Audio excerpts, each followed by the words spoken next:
नमस्कार दोस्तों, मेरा नाम है विमल सिंह। बालाजी स्टडी अड्डा में आपका स्वागत है। आज तारीख है आपकी 27 मार्च 2021 की।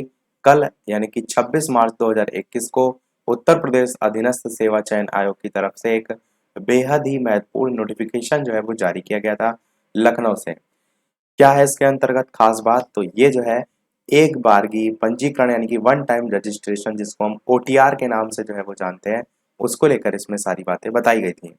और ये रजिस्ट्रेशन चालू भी हो गया है। सारी चीज़ों की हम बात करेंगे। तो इसमें बताया गया है कि उत्तर प्रदेश अधीनस्थ सेवा चयन आयोग द्वारा जो अभ्यर्थी हैं उनकी सुविधा के लिए एक बारगी पंजीकरण यानी कि वन टाइम रजिस्ट्रेशन सुविधा जो है वो प्रारंभ की जा रही है। इस सुविधा के प्रारंभ होने के बाद जो अभ्यर्थी हैं उनको आयोग द्वारा भविष्य में विज्ञापित और आयोजित होने वाली विभिन्न परीक्षाओं के लिए आवेदन करने के हेतु अपनी मूलभूत जो सूचनाएं हैं, विवरण है, उनको बार बार भरना नहीं पड़ेगा।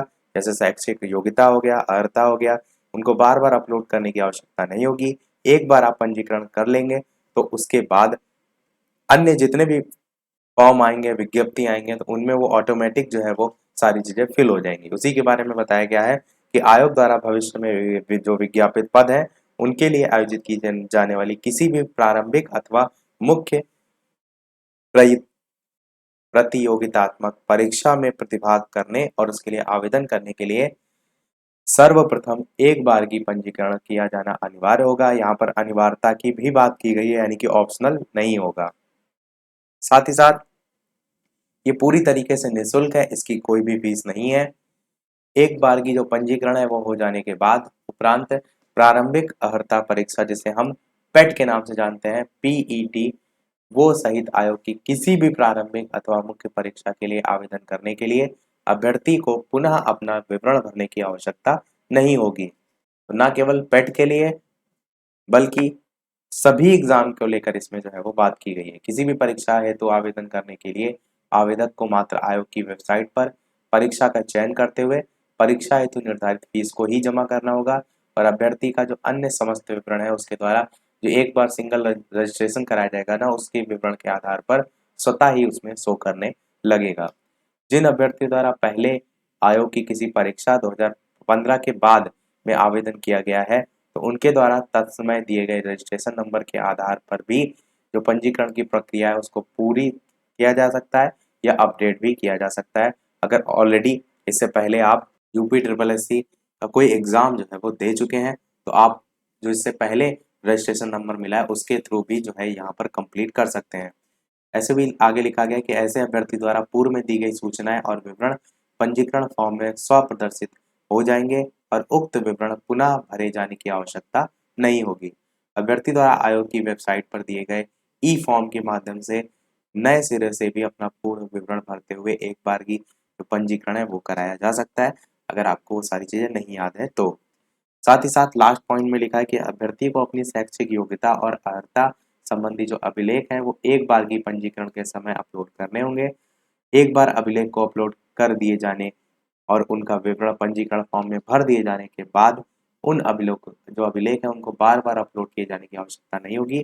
शैक्षिक योग्यता, अर्हता अथवा अनुभव आदि के जो विवरण है उसमें परिवर्तन होने पर अभ्यर्थी द्वारा अपने विवरण को अपडेट भी किया जा सकता है।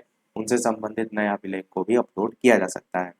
साथ ही साथ अभ्यर्थी द्वारा एक बार की पंजीकरण के समय विवरण भरते समय विशेष रूप से सावधानी बरतने को लेकर भी कहा गया है, क्योंकि अभ्यर्थी द्वारा अपलोड किए गए जो अभिलेख हैं उनको संरक्षित किए जाने हेतु अभ्यर्थी को ई लॉकर आवंटित किया जाएगा और एक बार ई लॉकर संख्या आवंटित अगर आपको हो गई तो उसके बाद अभ्यर्थी के मूलभूत विवरण अर्थात उसके नाम, माता पिता का नाम, जन्म तिथि, लिंग, आधार कार्ड के अंतिम 6 अंक, मूल निवास का प्रदेश और जाति को संशोधित नहीं किया जा सकता। तो इसका भी ध्यान रखिएगा कि कुछ गलत ना हो। और साथ ही साथ अभ्यर्थी द्वारा अपलोड किए गए जो अभिलेख हैं उनका सत्यापन उन्हें जारी करने वाली संस्था से डिजिटल माध्यम से अथवा अभिलेख सत्यापन के समय मैन्युअली जो है वो कराया जाएगा। यही था हमारे ओवरऑल इस अपडेट में। बात करते हैं अब रजिस्ट्रेशन आप करेंगे कैसे। तो आप ऑफिशियल वेबसाइट पर जाएंगे upSSC.gov.in। ऊपर आप देख पा रहे हैं, जिनको नहीं दिखाई दे रहा उनके लिए थोड़ा सा जूम भी कर देते हैं, अब आपको क्लियर दिखाई दे रहा होगा। तो upSSC.gov.in आप ऐसे सर्च करेंगे। इसमें आप थोड़ा सा यहाँ पर सेक्शन नीचे जाएंगे तो क्लियर तरीके से सारे इंस्ट्रक्शन वगैरह भी दिए हुए हैं।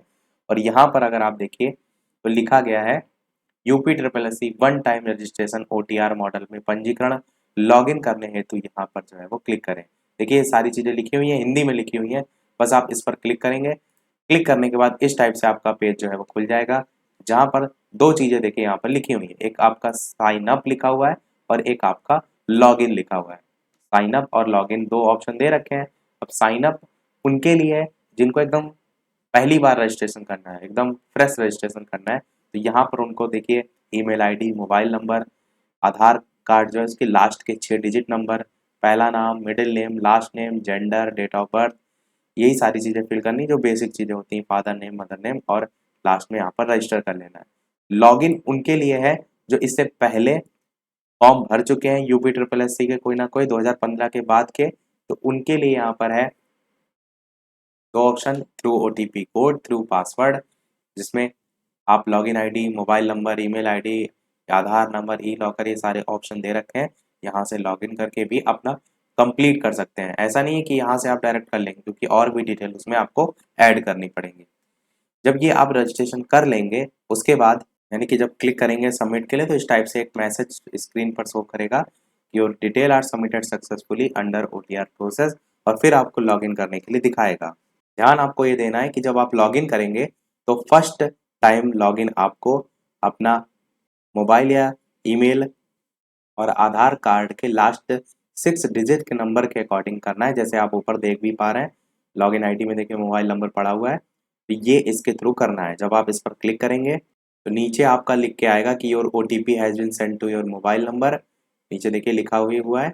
और फिर आपको नया पासवर्ड बनाने के लिए यहाँ पर ऑप्शन आएगा, जिसमें आपको नया पासवर्ड, रीटाइप पासवर्ड और वेरिफिकेशन कैप्चा कोड फिल करना होगा, और उसके बाद आपका नया पासवर्ड बन जाएगा। तो इस टाइप से आपको मैसेज भी एक शो करेगा कि पासवर्ड क्रिएटेड सक्सेसफुली। उसके बाद फिर से आप लॉगिन करेंगे तो यहाँ पर दो ऑप्शन है, through OTP code, through password, इन्हीं में से कोई भी आप सेलेक्ट कर सकते हैं, जिसमें आपको registered email ID, registered mobile number, ये सारी चीज़ें वेरीफाई जो है वो करनी होंगी। इसमें नीचे देखिए स्क्रीन फ्लैश मैसेज भी लिख के आ रहा है कि आपका मोबाइल नंबर जो है वो ऑलरेडी वेरिफिकेशन हो चुका है, तो ये सारी चीज़ें प्रोसेस में आपको करनी होंगी। उसके बाद ये जब आपका उसके आगे वाले प्रोसेस में जाएंगे तो ये अलग अलग इस टाइप से सेक्शन बन के आ जाएंगे, जिसमें सबसे पहला है पर्सनल डिटेल, उसके बाद है अदर डिटेल, उसके बाद है कम्युनिकेशन डिटेल, फिर आपका क्वालिफिकेशन डिटेल, फिर आपका एक्सपीरियंस डिटेल, फिर आपका फ़ोटो एंड सिग्नेचर है, और फिर लास्ट में आपका अपलोड डॉक्यूमेंट है। तो यही आपको सिंगल सिंगल करके ये सारी जितनी भी information, father name, mother name पूछी गई है, एक एक करके भरनी होगी। तो सबसे पहला पर्सनल डिटेल है, इसमें आप देखिए तो हाई स्कूल, इंटरमीडिएट वगैरह के नंबर मांगे गए हैं। अदर डिटेल में देखिए तो सिटीजनशिप हो गया, होम डिस्ट्रिक्ट हो गया, सारी चीज़ें मांगी गई हैं। साथ ही साथ दिव्यांग, किस कैटेगरी से बिलोंग करते हैं, ये सारी चीज़ें आपकी अदर डिटेल में मांगी गई हैं। फिर आपका जो कम्युनिकेशन डिटेल है, इसमें आप देखिए तो मोबाइल नंबर, ईमेल आईडी, आपका एड्रेस हो गया, आपका अल्टरनेट मोबाइल नंबर हो गया, वो सारी चीज़ें इसमें मांगी गई हैं, जो कि आपका कम्युनिकेशन डिटेल ऑप्शन दे रखा है। इसको जब आप सबमिट कर देंगे तो फिर क्वालिफिकेशन डिटेल में आपकी क्वालिफिकेशन लेवल सारे मांगे गए हैं, किस बोर्ड यूनिवर्सिटी से हैं, ये सारी चीज़ें इसमें मांगी गई हैं। इसमें आप नीचे सारे देख भी सकते हैं। कोई भी चीज़ अगर आपको कहीं पर डाउट हो तो वीडियो को पॉज करके देख लीजिएगा। फिर आपका एक्सपीरियंस डिटेल है, एक्सपीरियंस डिटेल में आपका नेम, एड्रेस या किस ऑर्गेनाइजेशन से रिलेटेड है, उसका नाम, वो सारी चीज़ें, उसकी सैलरी है, अगर नहीं है तो उसको आपको नहीं भरना है, तो वो सारी चीज़ें यहाँ पर देखिए नीचे भरने के बाद एक्सपीरियंस वगैरह यहाँ पर लिखा भी हुआ है। लास्ट आपका जो इसी में ऑप्शन अगला था देख लीजिए, फोटो एंड सिग्नेचर।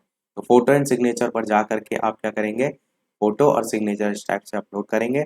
साथ ही साथ इसमें ये भी लिखा है कि अभ्यर्थी स्वयं अपनी हस्त जो लिपि है उसमें अपना पूरा नाम हिंदी में लिखे, और अपने नाम के ऊपर हस्ताक्षर करके उसकी जो प्रतिलिपि है वो स्कैन करके अपलोड करें। साथ ही साथ नीचे आप देख भी सकते हैं, जैसे ये राम अवतार करके लिखा हुआ है। साइड में आप देखिए तो फोटो सिग्नेचर जैसे जैसे मांगा गया वैसे वैसे आपको इंस्ट्रक्शन पढ़ते हुए फिल करते जाना है। यहाँ पर मैं केवल और केवल आपको एक ऑप्शनल के तौर पर सारी चीज़ें दिखा रहा हूँ कि आपको जब आप फिल करें तो पता होना चाहिए क्या क्या आपको फिल करना है। लास्ट में सबसे ऑप्शन आएगा फोटो सिग्नेचर के बाद अपलोड डॉक्यूमेंट का। अपलोड डॉक्यूमेंट में अगर आप देखिए तो पर्सनल डॉक्यूमेंट्स यहाँ पर बात की गई है, क्वालिफिकेशन रिलेटेड डॉक्यूमेंट की बात की गई है, एड्रेस रिलेटेड डॉक्यूमेंट की बात की गई है, एक्सपीरियंस रिलेटेड डॉक्यूमेंट की बात की गई है।